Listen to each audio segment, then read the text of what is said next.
for this precious day, for those gathered here and those far away, for the time we share with love and care. Oh, we give thanks for this precious day. One more time. Oh, we give thanks for this precious day, for those gathered here and those far away, for the time we share with love and care.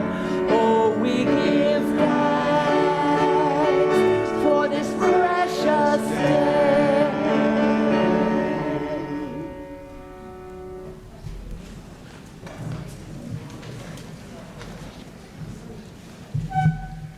Good morning, everyone.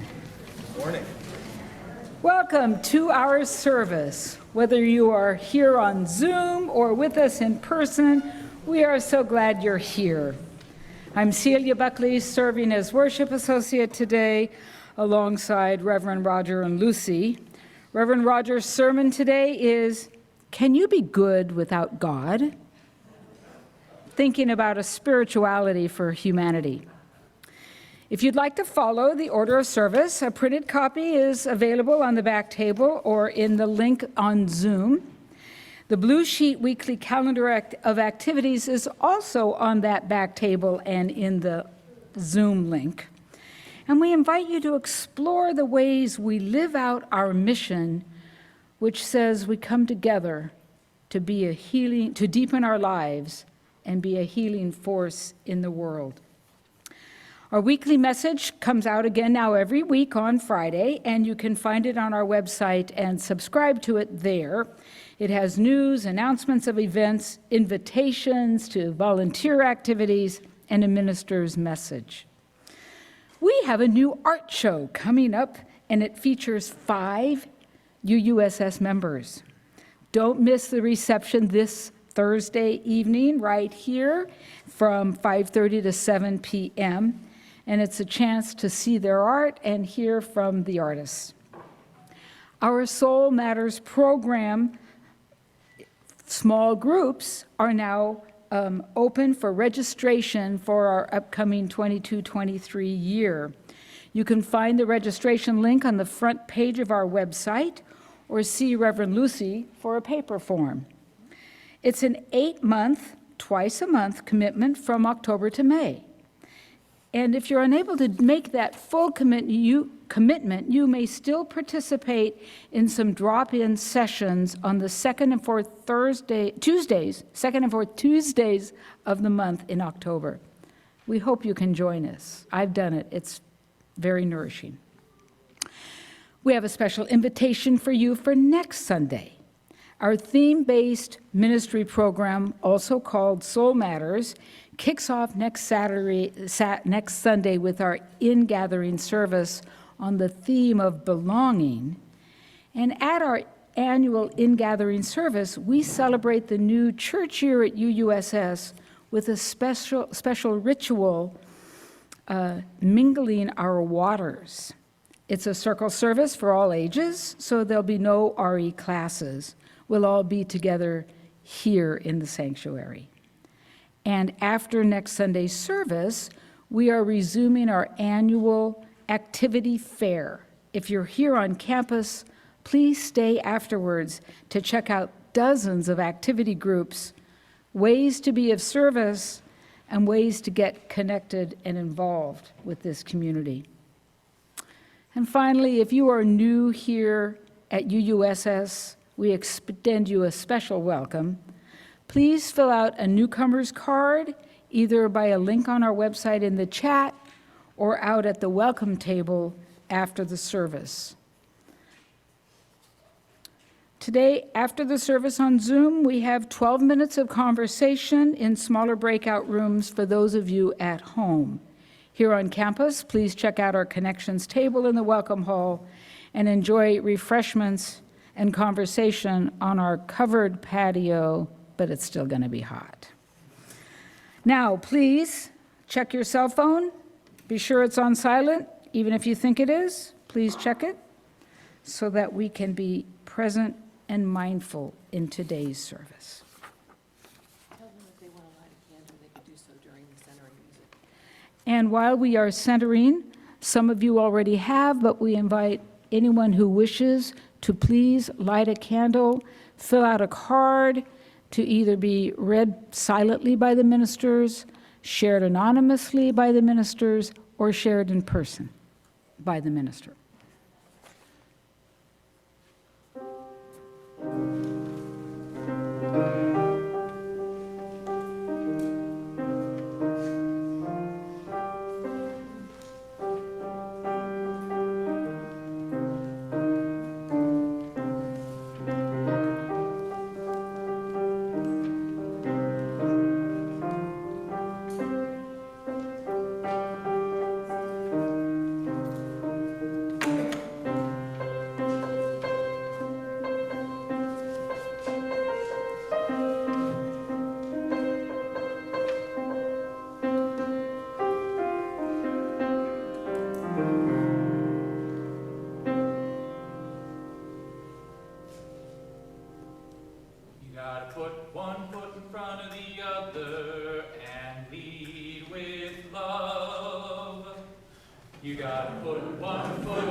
Thank you.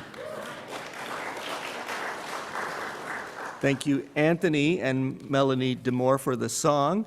And if you come to choir practice on Wednesday nights, you get to sing things like this. Good morning. It's good to be with all of you here and with all of you on Zoom. As those of you at home get your candle or chalice ready as we prepare to light the flaming chalice here in the sanctuary, we have these words of invocation.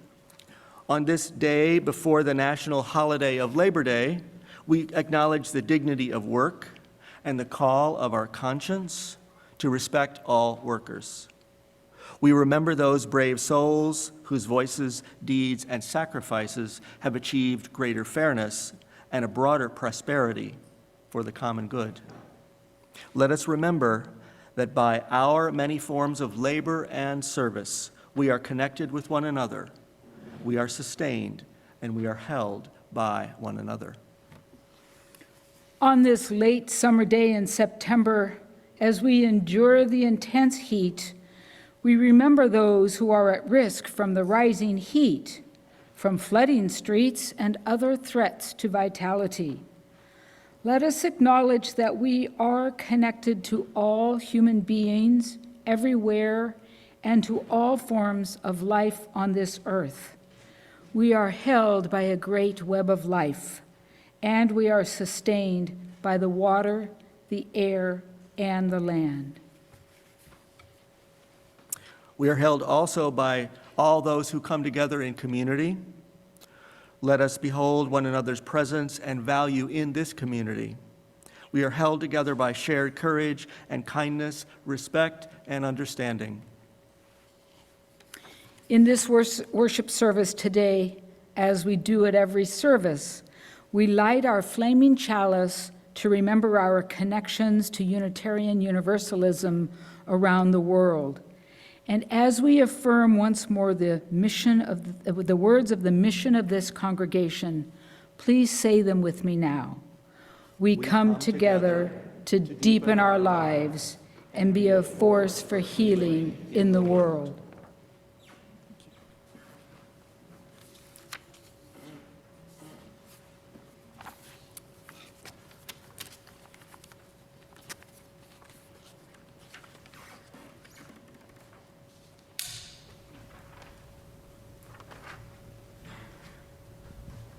A new school year is beginning, and we have a ritual to mark this milestone today. In this congregation and in our circles of care and affection are younger children starting school for the first time or starting a new year of school. And there are teenagers and youth starting a new year of middle school, high school, GED programs, and early college.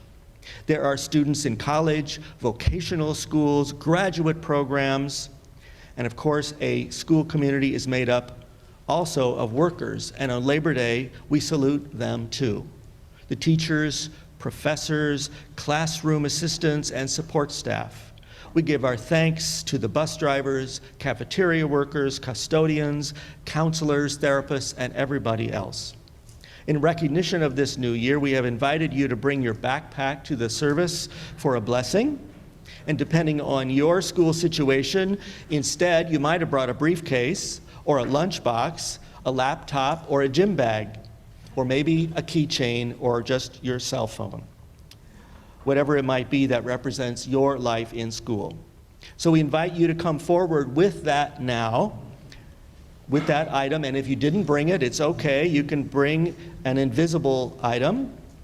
And this is for students at any level, all the way up into adulthood, and this is for school workers in any role or job. You're welcome to bring a family member up here with you if that is helpful. Come on up, and if you would face out.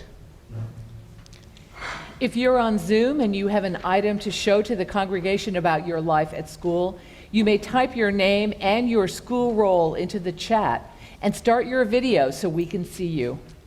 Ivan and Colleen can put you on the screen in this room, but you will be able to see who is in the sanctuary as well. And so in a moment, we will do a blessing ritual, and then after that, Celia will pass out a little UU charm so that you can remember this moment of affirmation. So, oh, you're starting a new school year too, right? Yeah. So go on down there. Oh, okay. All right. So whether you are here with us in person or online, please look around. Notice everyone who is here or on the screen with you. Take in all of these faces beaming up at you. Around you are people who know you and people who don't know you. And take in all these faces. Remember that we love you. We wish you well as you start this new school year. We thank you for the work you are doing, whether as a student, a teacher, or any other kind of person in a school community. We send our prayers to you on the bus, in the hallway, in the cafeteria, on the playground. We bless you in the classroom, in the office, at your homeschooling location, or in any online computer platform where you go to school. Now, everybody else, please reach your hands in a gesture of blessing towards everyone. Everyone in this room and everyone on Zoom who is starting a new school year. We bless you on this new school year. When you need strength and courage, remember we are cheering you on.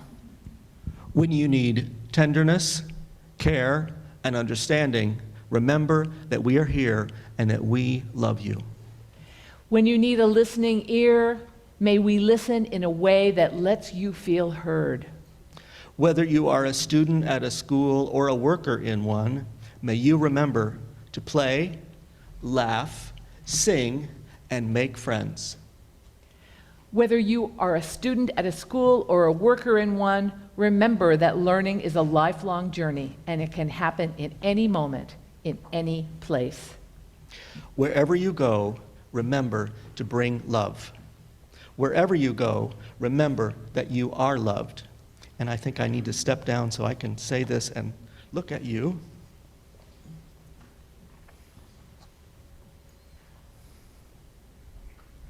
Wherever you go, remember to bring love.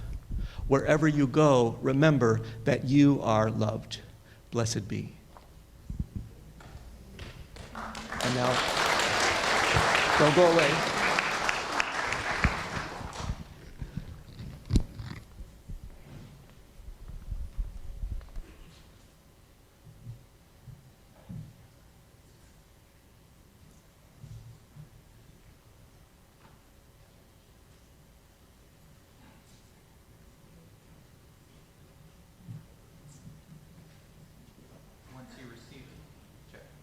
Once you receive your charm, if you're on your way to Soul Kids, this would be a time where then you can follow Glory on your way out there, or if you're just returning to your seat. As we sing you out, you gotta put one foot in front of the other. And lead with love. Put one foot in front of the other. And lead with love. You gotta put One foot in front of the other. And lead with love. Put one foot in front of the other. And lead with love. Don't give up hope. Don't give up hope. You're not alone. You're not alone.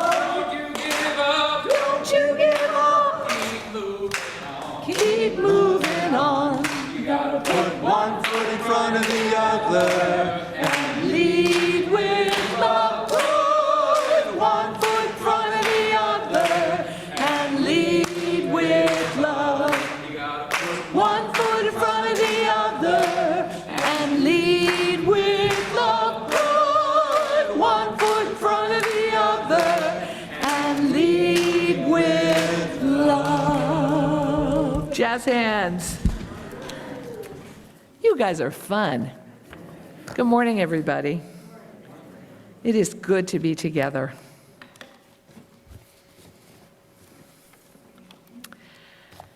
Let us be present this morning in gratitude for our lives and for all that makes our lives rich and good. And let us offer support to all those who have challenges and difficulties. We grow in resilience as individuals and as a community as we learn to live fully with both the joy and the despair, the challenges and the opportunities of life. This community can be a source of strength and resilience. This community can be a source of love. And one of the ways that we show love for each other, one of the ways that we build this resilience is by coming together to share our celebrations and our sorrows. This morning and every day, we hold in our hearts those who are suffering or in need of love and comfort. And we celebrate with those whose lives are whole and well. I have several cards to read and a lot of news to share with you this morning. Molly Stewart's father, James Denbour, a poet and a peace activist, died last week, just a few days after his 85th birthday, after a dark ride with dementia. The family is grateful for his life and for his release. Susan Zurenberg's father, Al Zurenberg, died peacefully on Friday, surrounded by his loving family. He was a painting contractor, a community volunteer, a UU, and a lifelong resident of Merced. Our member, Karen Smith, fell while visiting friends and broke her pelvis. She has been moved to a rehabilitation facility in Reno. She appreciates your calls and cards. You can get her contact information by calling the office. Elaine has her address and can let you know how to reach her. We also mourn this morning the unexpected passing of Melissa McCampbell's beloved sister, Marlene, and send our love and support to Melissa. There will be a brief witness ceremony on Wednesday, September 7th, with spiritual readings, words of love, and the ringing of 108 bells. Melissa is not taking calls at this time, but if you would like to attend, please contact Glory Wicklund. You can find her information in the directory or contact the office if you don't know it. I want to offer a couple of notes about members we haven't seen in a while. Nancy Opershaw, one of our friendliest greeter, our most positive person on the planet, is recovering from complications from cataract surgery and is unable to drive. But she wants you to know, and hi Nancy, good morning. Nancy wants you to know she's on Zoom every Sunday. She's doing well and getting ready for a craft project at FEA. She needs our help. She needs 200 toilet paper tubes. And I told her we could come through. So just save them up, bring them in, and we'll have a basket in the hallway by the photocopier. There'll be a bag that says, "For Nancy O." You can just put them right in there, and we're going to deliver by October 9th. So there's lots of us, so we can do this. Another beloved Nancy, Nancy Lust, has not been able to be with us for quite a while. She had a fall that sent her to hospital and then to rehab, but she's on the mend and hoping to be back with us soon. We send our healing love and wishes to her. And now on our cards today, Lynn wants to share a double joy. One grandson is home safely from his second summer as a wildlands firefighter. The other grandson came through major surgery very well. Another among us is expressing sadness at the passing of the author Barbara Ehrenreich. Some of you know her work, very appropriate for Labor Day.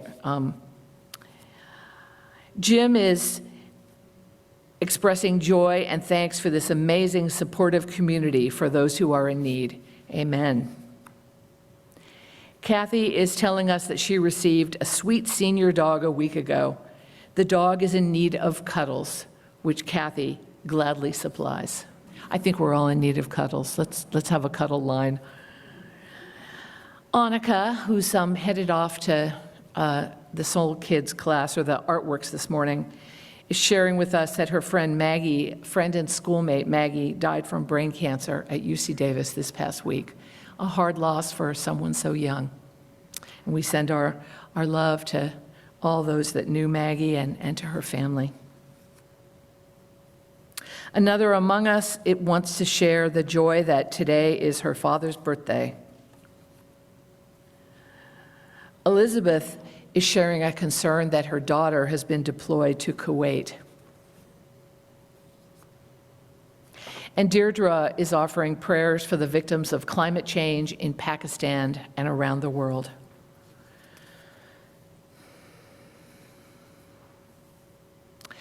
If you are whole and well today, let your spirit support and strengthen those in need and this community.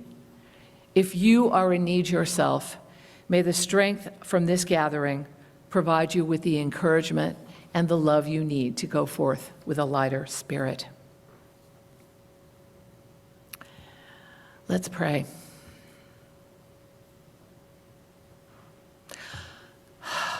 Holy Spirit, here in this community, we know that joys and sorrows are a part of life. Help us to keep our hearts open with love and connection to all those who need our support. And help us to draw strength from this gathered community as we face our own challenges. Spirit of love, despite the pain and challenges of our world, help us to hold on to our faith in the worth and goodness of all beings. Help us to hold onto our belief that love will triumph over hate. Ground us in your power so that we can be beacons of love and compassion in this hurting world. Spirit of life, help us to remember that we are held in this great interdependent web of all life. Remind us that we are the air and the water. We are the light and the plants, the oceans. We are all beings together, sustaining and enriching life on this beautiful planet and throughout our universe. Help us to be stewards of this web. Help us to know that it is an illusion that we are separate. Holy Spirit, on this day and in all the days to come, give us strength, give us courage, and let us know joy. Amen. In the quiet and the silence that follows, may we find peace and connection to ourselves, to those we love, and to the greater web of life that surrounds and sustains us.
Thank you, Anthony, for playing one of my favorite hymns so beautifully.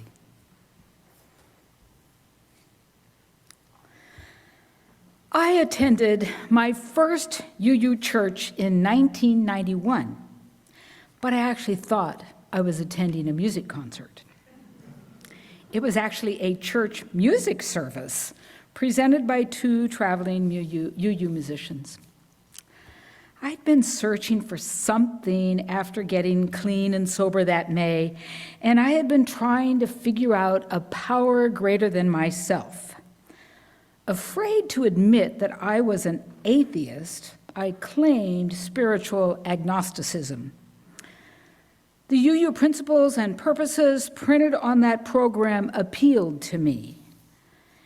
Both AA and NA had suggested I would only stay clean and sober if I found a higher power, usually called God. Oh, how I railed against the concept of an omnipotent God with human puppets on a string, acting out God's plan.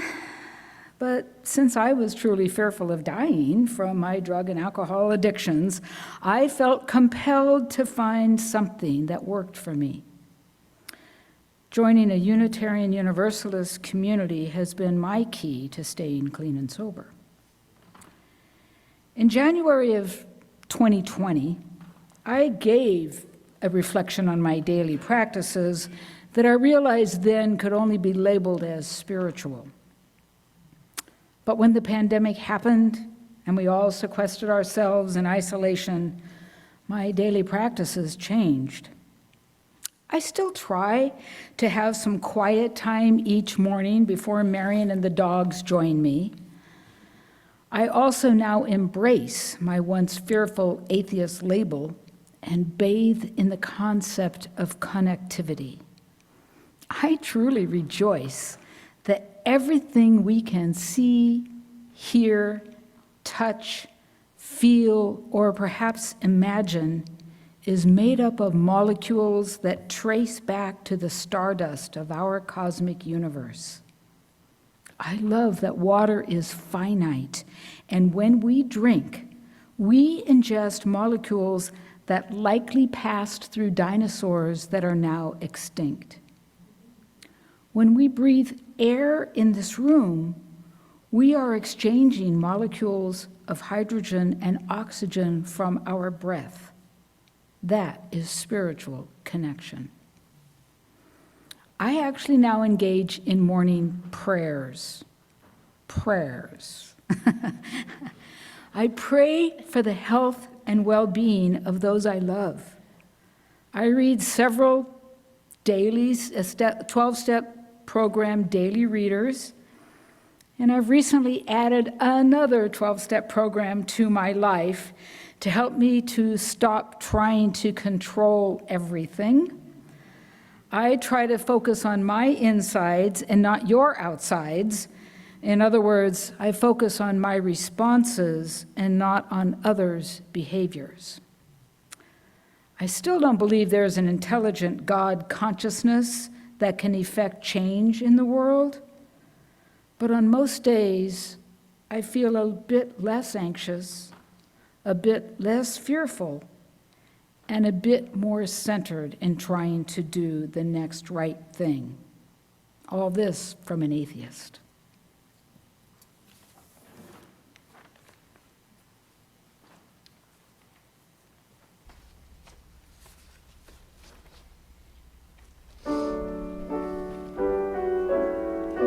Let's remain seated and sing together, Blessed Spirit of my life.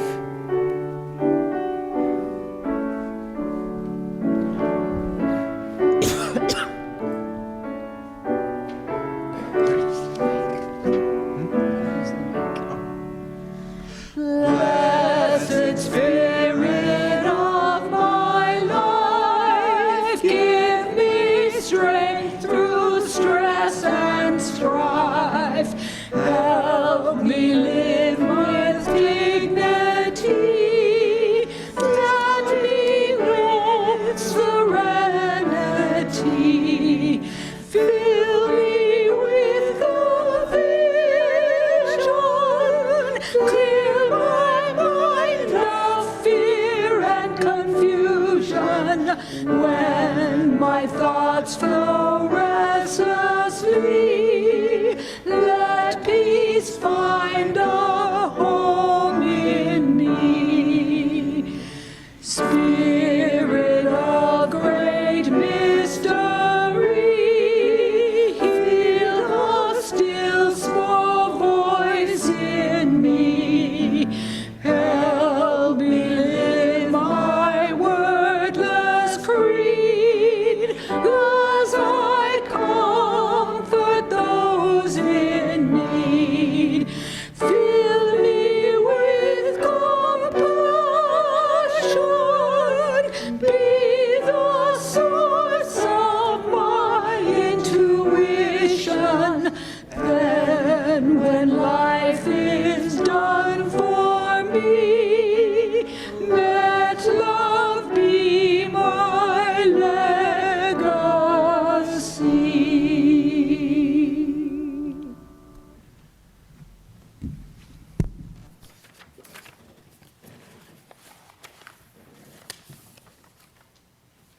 Every Sunday, our congregation shares our offering with an organization that is serving our mission to be a force for healing in the world.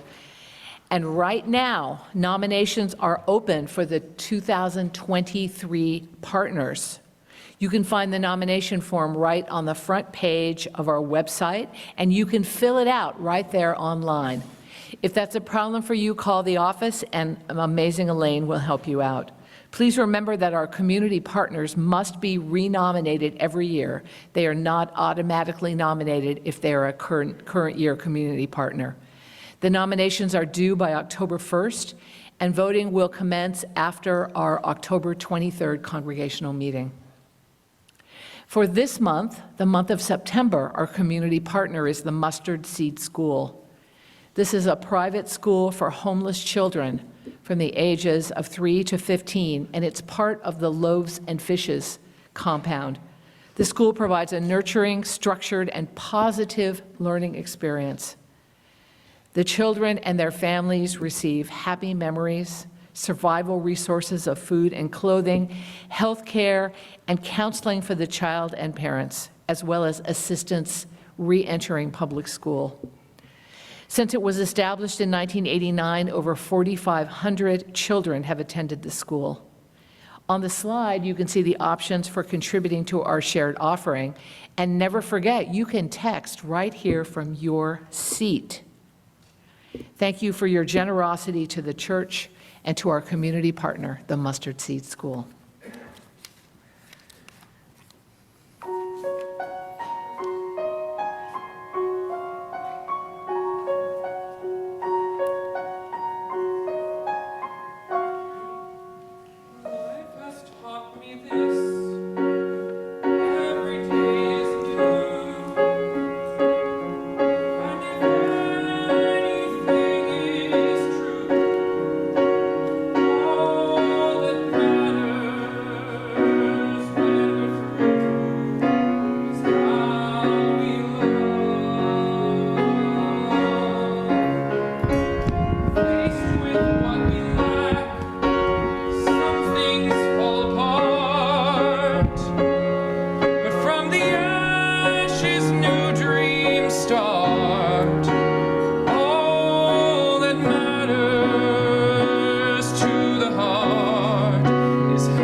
In spite of our mistakes, chances come again.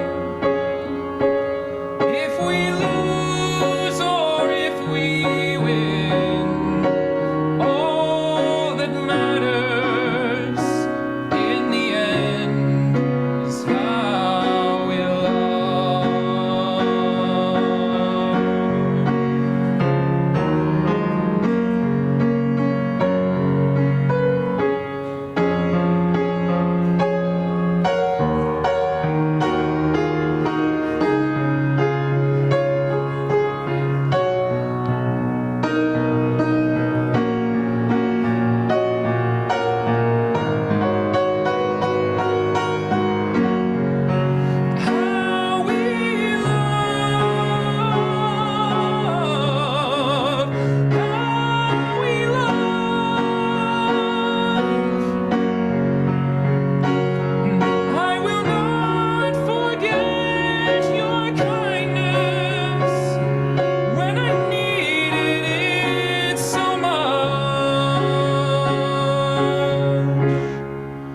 Sometimes we forget, try to be so strong in this world of right and wrong. All that matters when we're gone, all that mattered all along.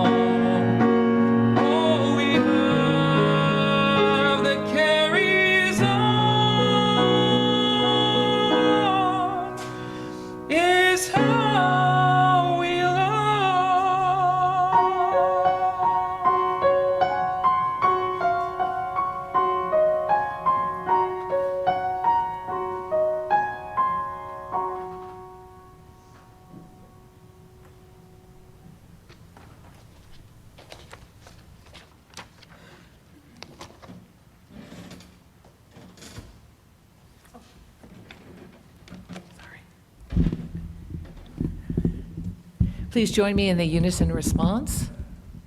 May the spirit of gratitude bless and multiply all that we have, all that we give, and all that we receive.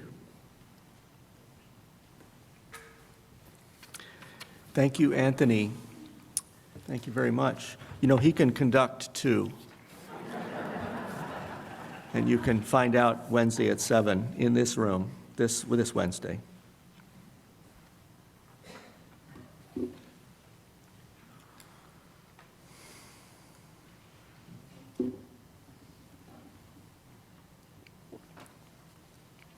In this world, there are millions of people of goodwill and peaceful intentions who simply and honestly don't believe in a supernatural supreme being.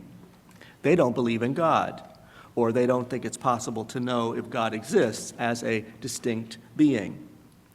I know many people with such beliefs. Some of them are in this congregation and other UU congregations. And I know lots of non-theists who don't participate in a congregation, but who put their goodwill to use in other causes and organizations. It's not surprising or shocking for me to realize this. Unfortunately, however, for many people in this country and the world, it is unsettling to consider that atheists live and move among us. Greg Epstein is the author of the best-selling book, Good Without God: What a Billion Non-Religious People Do Believe. Since 2005, Epstein has served the campus community of Harvard University as its humanist chaplain. Currently, he's also the president of all of the chaplains at Harvard, that's clergy and lay ministers from various religious denominations. Epstein has a graduate degree in religion and another degree in Jewish studies, and his cultural heritage is Jewish. For the past century, many people have adopted the term humanism to describe their life stance. Humanists are people trying to be ethical, trying to live by the values of honesty, compassion, freedom, personal responsibility, and participation in the common good. At the same time, most humanists don't believe in a supernatural supreme being. They don't believe in a future life after we die. They also don't accept that there is the idea that there's a supernatural origin for any religious texts or religious rituals. They see all religions not as God-given realities, but as human creations. Epstein estimates that there are from 500 million to 1 billion people around the world who don't believe in God. In human history, there have always been non-believers all over the world, everywhere. Secular people have played important roles in the world as humanitarians, philosophers, artists, educators, writers, activists, leaders of movements, scientists, inventors, and of course, the primary role of serving as loving parents of children. Surveys indicate that 15% of the U.S. population identify as non-religious, which includes atheists, but includes other people, with people with other beliefs, and that share of the population has been growing. Can you be good without God? Epstein says this is not a question to answer. This is not a question to ask. He says this question needs to be rejected outright. To suggest that one cannot be good without belief in God is not just an opinion or a curiosity, it is a prejudice. For useful conversations, he says, we should ask, why do we strive to be good and do good? What motivates us to be good? His answer is that our motivations include empathy, fairness, compassion, and a sense of human dignity. All of these are human capabilities. When we use them, we live a good life. A sense of humility is also a motivation. We can be stirred into humility when we consider the mysteries of the universe. We can be humbled when we feel reverence before the wonders of nature. Gratitude is another motivation. a motivation to do good things for this world, for the people around us, for any good fortune, and gratitude for any good fortune, and gratitude for just being alive. These human capacities are why we are called to be good and do good, and why we feel that life is good. In defending the virtue of non-theists, Epstein says, "Would you ever ask, is it possible to be a good person if you're Muslim? Is it possible to be good as a Buddhist? Or if you're Jewish? Is it possible to be good and be Christian?" Unfortunately, some people do ask such questions. Since prejudice persists, and since many people still ask, can you be good without God? We must be clear to answer the question. Yes, you can be good. Many people are. I grew up in a time and in a town where hearing that somebody was an atheist could be troubling for many people, or at least it was material for eyebrow-raising gossip. And since non-theists weren't comfortable being open about their non-belief, they stayed in the closet with it. As a result, we all presumed that there were fewer agnostics and atheists than there were. Certainly not here, certainly not in our town, certainly not in my family. Such denial allowed prejudice to fester, as it always does. It allowed the false notion to persist that atheists were not worthy of respect or trust.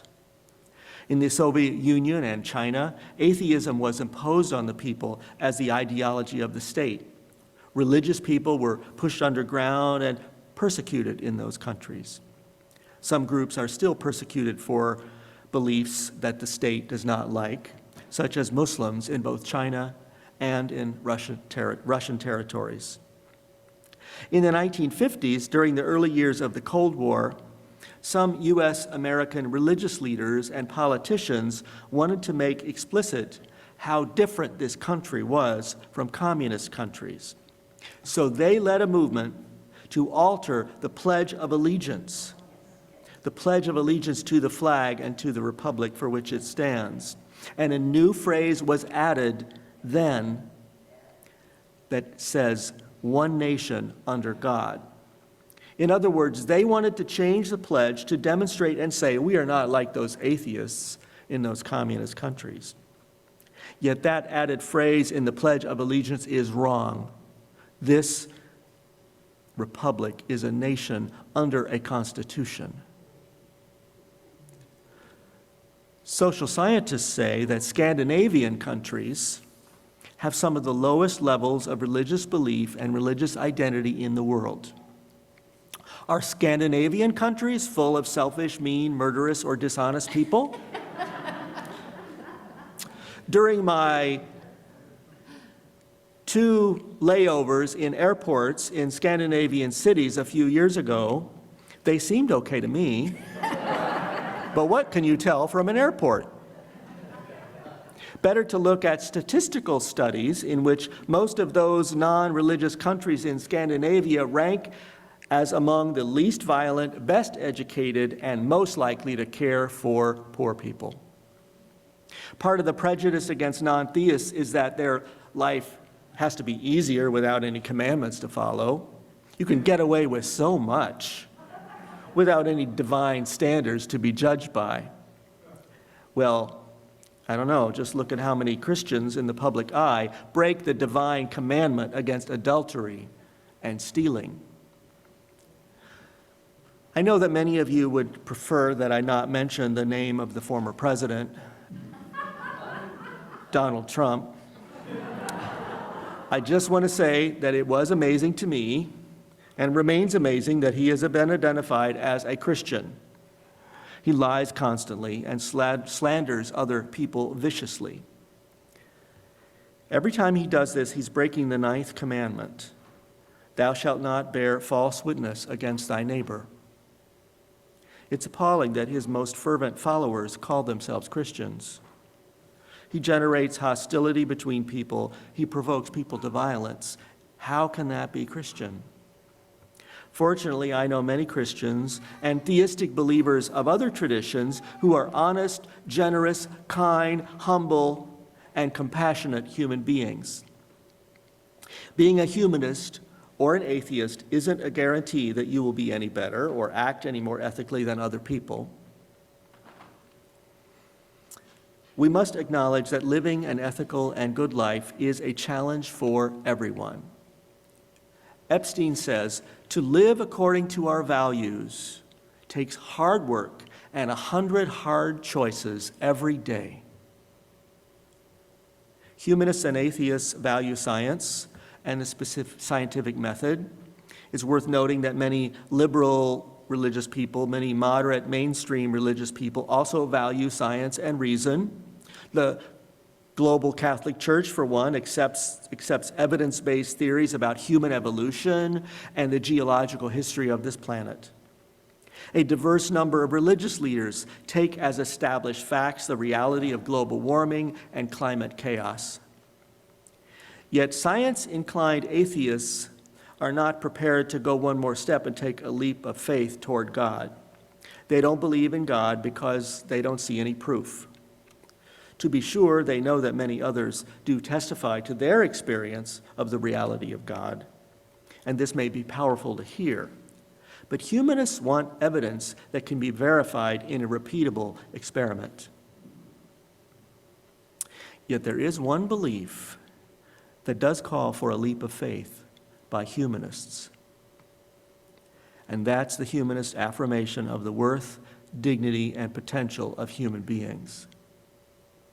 Joss Whedon is a film director and a screenplay writer in his 50s. He's known for Buffy the Vampire Slayer and Firefly on TV, very popular series. Whedon is also an outspoken atheistic humanist. He has said, "The enemy of humanism is not faith. The enemy of humanism is hate. It is fear.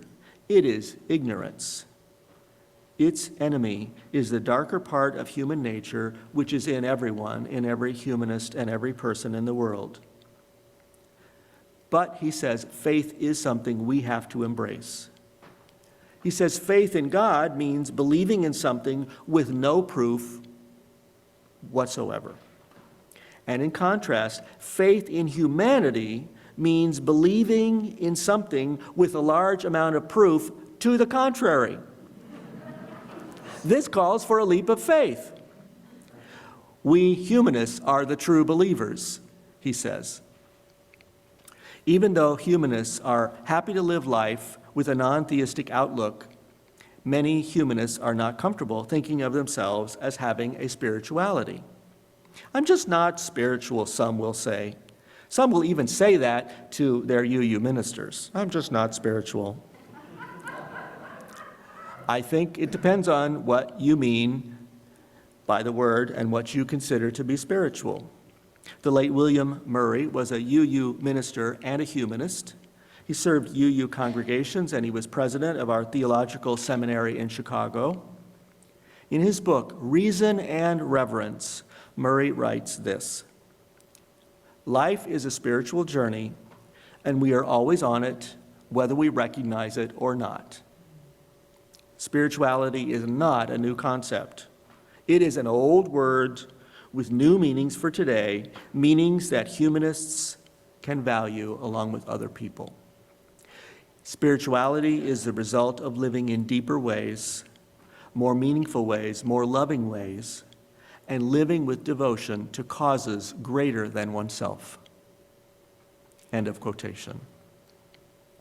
Even if we might be comfortable not believing in the divine, we still must ask what it is that gives meaning to life. Epstein writes that disbelief alone cannot meet our deepest human needs for connection and inspiration.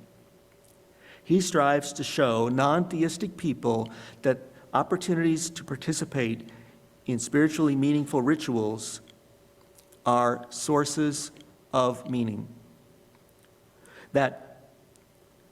And he shows us these opportunities that don't require believing in God, such things as rituals like ceremonies for the life cycle, a blessing for a new child, a wedding, a memorial service, a house blessing, a moment of thanks at mealtime.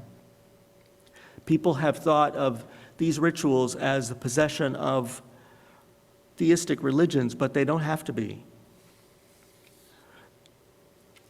Other activities for developing a sense of meaning and connection include serving the larger community, practicing generosity, making music, and appreciating the visual arts. They include listening without interruption so that we might invite others to share from the heart. They include sacrificing things you value in order to support and benefit the common good. Some of your time, your money, your comfort. While many kinds of spiritual practice are expressed in the language of belief in a supreme being, the needs they address are deeper than any belief system or any faith tradition. And Epstein invites us to consider the act of prayer. He says the impulse that leads to prayer is a human survival mechanism. Epstein says, one of the first things we learn to do as infants is to cry out to those seemingly all-powerful beings who surround us. We cry out our needs, our longings for food, warmth, comfort. Adult human beings have created things like prayer because the child inside crying out against uncertainty and fear, that child never entirely leaves us. In these troubling times, of course, many of us cry out for peace. We cry out for honesty and integrity in government. We cry out for decency and respect among all people. We long for mercy and compassion for those who are vulnerable in this country and those beyond our borders. In these troubling times, we ask for courage for the living of our days. In all times, of course, we wish for the health and healing for our loved ones, for safe journeys, for lives of joy and purpose, just as we showed with the people starting a new school year. Human beings have reasons to pray, whether or not we believe in a deity that has the power to respond to us or even to hear us. In one of his examples for a prayer practice for humanists, Epstein suggests this: sitting down quietly each day, alone or with others, and then focusing on what is good for you without God. That certainly works for many folks in our UU congregations.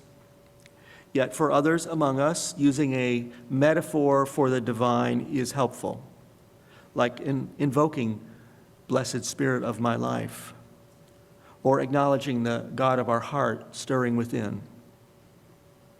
Neither names nor metaphors are requirements for prayer, however.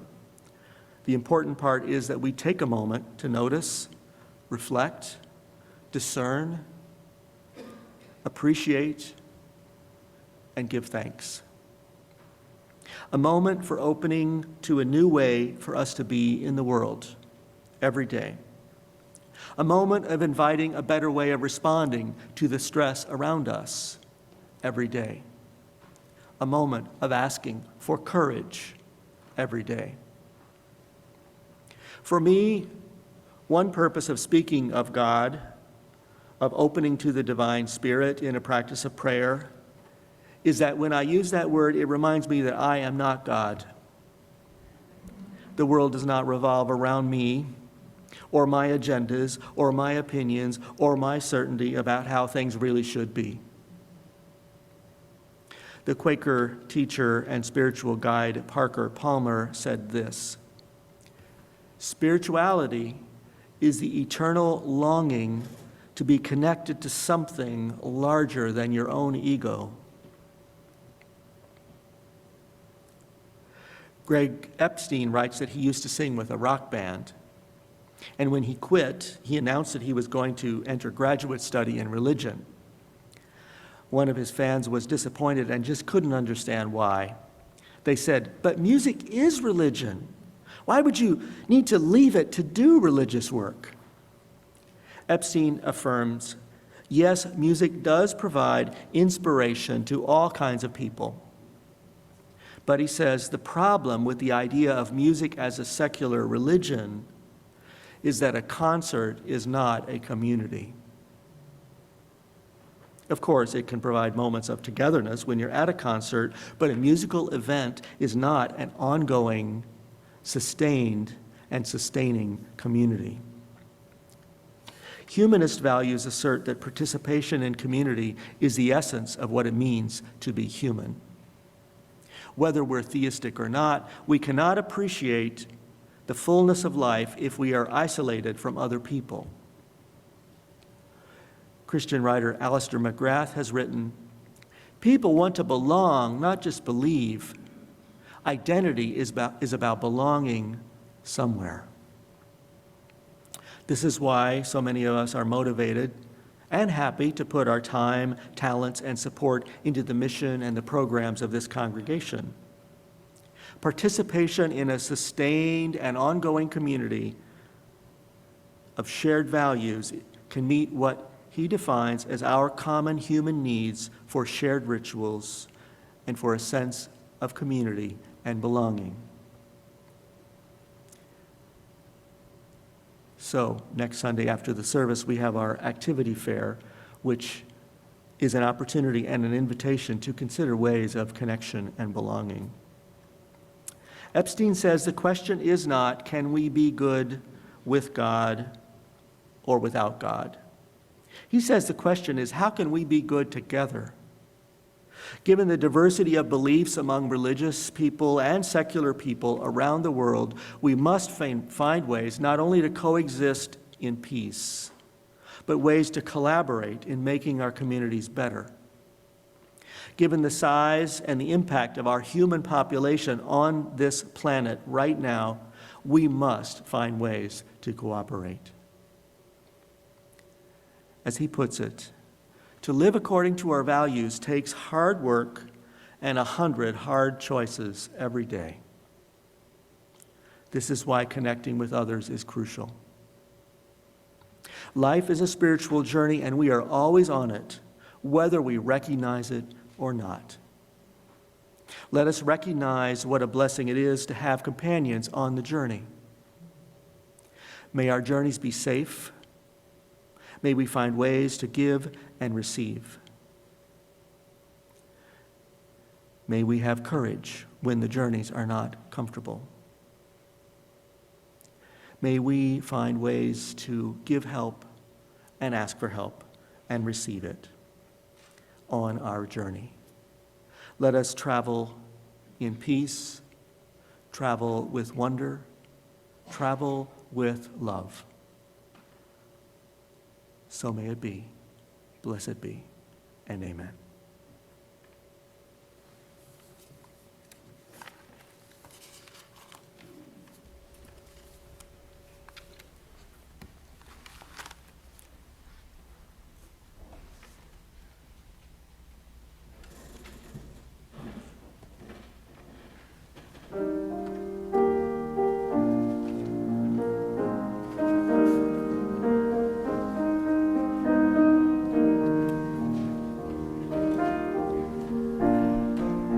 Let's rise in body or spirit and sing together when our heart is in a holy place.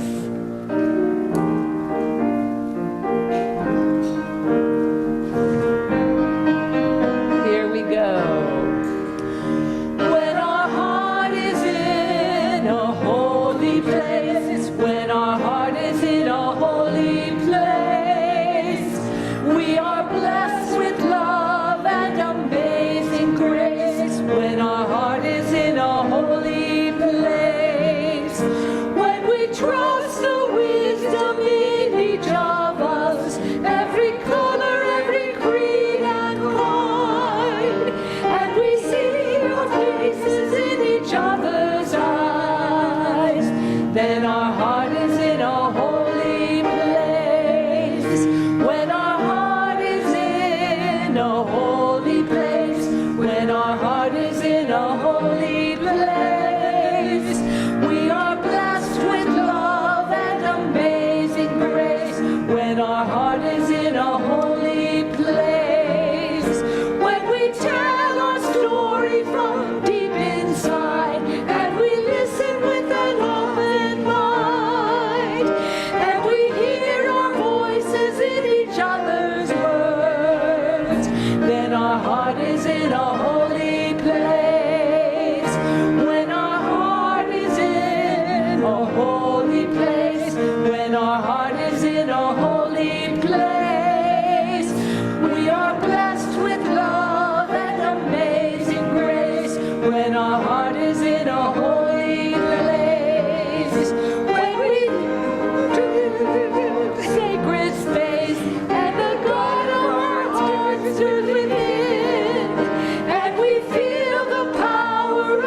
our heart is in a holy place, when our heart is in a holy place, when our heart is in a holy place, we are blessed with love and amazing grace, when our heart is in a holy place, when our heart is in a holy place. We extinguish our chalice, but we take the love, courage, and warmth of our gathering with us into the world. We invite you to reach out to one another, reach out to those on Zoom. If you're with us on Zoom, reach out to us. May you go in peace. May you go with courage. May you go in hope, remembering that you are connected here to one another, to all beings. For all who see God, may God go with you. For all who embrace life, may life return your affection. And for all who seek a right path, may a way be found and the courage to take it one step at a time. Blessed be.